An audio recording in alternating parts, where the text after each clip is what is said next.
Welcome back for another episode of Fausto's Home Living. I am going to teach you how to make the best mac and cheese using the Costco mac and cheese.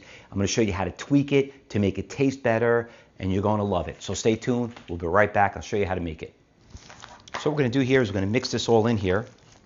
I put like 1.5 trays inside it, and that basically will give it like, maybe an inch or 2 inches thick.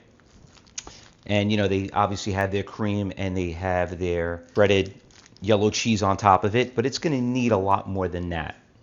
Next thing we're going to want to add the Parmesan cheese. We're going to put this in there.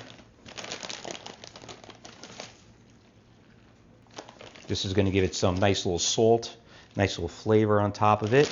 We're going to mix it a little bit here.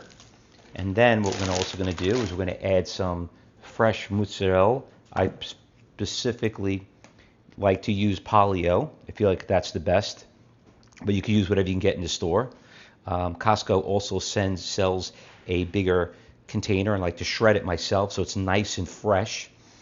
And I want to kind of mix this all together, get the Parmesan cheese in there as much as we can. And you can see now it's starting to get like a little bit more of a crust into it, with the Parmesan cheese. Parmesan gives it a little bit more of a salt flavor to it. Just kind of mix it in there. Turn it around. Give it a little bit more. If you want to give it a little more, listen, Parmesan cheese tastes amazing. Okay? And the mozzarella makes it more creamy. Now you can see it's a little bit more of, if you could see here, it's a little bit more clumpy, but when it melts, it's going to melt really nice. Then we want to push it down flat like this. Spread it out nice and even. So now we just added 2 ingredients. We added the fresh Polio mozzarella, and then we added fresh Parmesan cheese.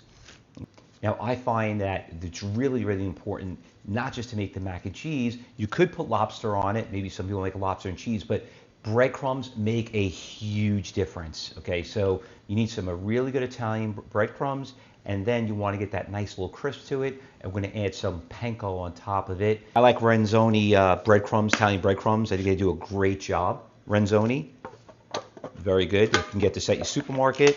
It smells great. I'm going to sprinkle that around. Not a lot, just give it a nice little layer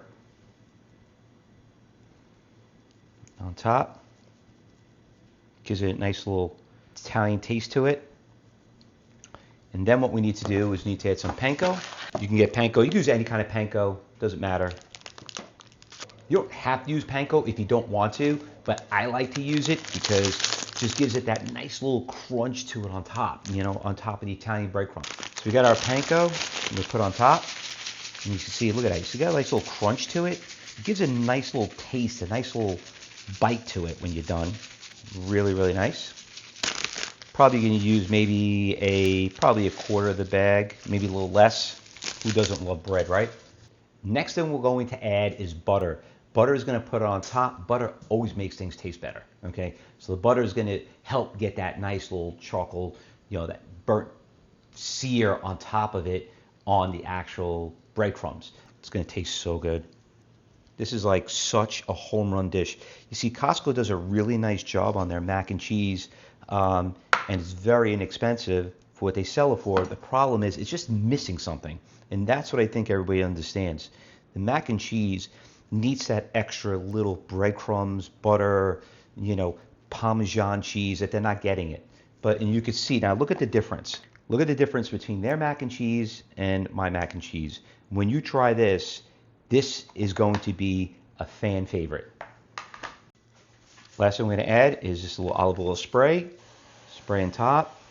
Just get a little bit of oil just on top of it because the butter's not going to hit every spot. Make it a little drenched. And that's it. All right, we're going to pop that in the oven for about 45 minutes. We'll see if we get that nice sear. We could put it also on a broil at the end to get that nice little charcoal on top of it. And we'll see how it looks. All right, we're going to check it out for a little bit. We're going to see what they look like really quick. Let's take them out. Now we're going to put this on broil and burn the top. All right, just be careful. They're very, very hot. That one could could use a little bit more burnt. Let's put that in there for a little bit longer. And there you have it. Costco's mac and cheese definitely lives up for the hype. Now, if you enjoyed this review, make sure you hit me up on the like button, subscribe to the channel, and let me know any kind of comments what you think if there's maybe another Costco item that we should try next. So see you in the next video.